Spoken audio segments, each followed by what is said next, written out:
বিষয়টা আমার কাছেও সন্দেহজনক মনে হয়। আচ্ছা, এই মেয়েটির গায়ে এখনো বেনারসি শাড়ি। আপনি বললেন এই মেয়েটিকে আপনার বাবা গতকাল বিয়ে করে নিয়ে এসেছে। হ্যাঁ, বিয়ে করেছে। এর বেশি কিছু আমি জানি না। কোথা থেকে বিয়ে করেছে, এই মেয়েটির নাম কি, আমি কিছুই জানি না। এই মেয়েটা তো কথা বলতে পারে না। তদন্ত করতে বেগ পেতে হবে।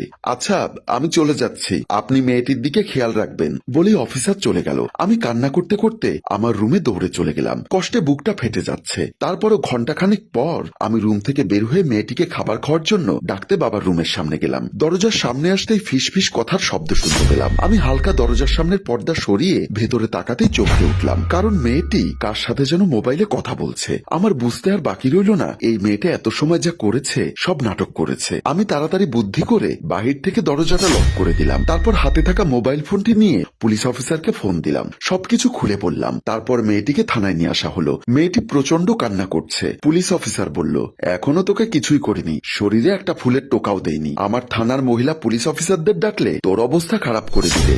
ভালোই ভালোই বল সালামত সাহেবকে কেন খুন করলি? মেয়েটি কাঁদো কাঁদো গলায় বলল, বিশ্বাস করুন আমি খুন করিনি। বিশ্বাস করলাম তুই খুন করিসনি, তাহলে কে খুন করেছে সেটা বল।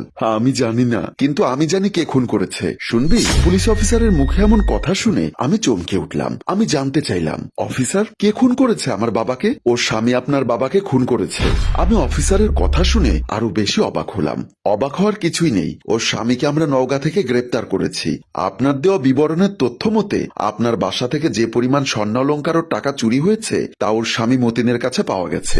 এবার কবিতা, তুই সত্যি করে বলতো কেন সালামত সাহেবকে তুই বিয়ে করলি, আবার তাকে তুই আর তোর স্বামী সহ খুন করলি? কবিতা কান্না করতে করতে বলল, স্যার, আমি আর আমার স্বামী এরকম বয়স্ক বড়লোক লোকদের টার্গেট করি যাদের বউ নেই। তারপর আমার স্বামী আমার ভাই সাজে, আমাকে ওই বড়লোকের কাছে বিয়ে দেয়। তারপর তাদের বাসায় ঢুকে মূল্যবান জিনিসপত্র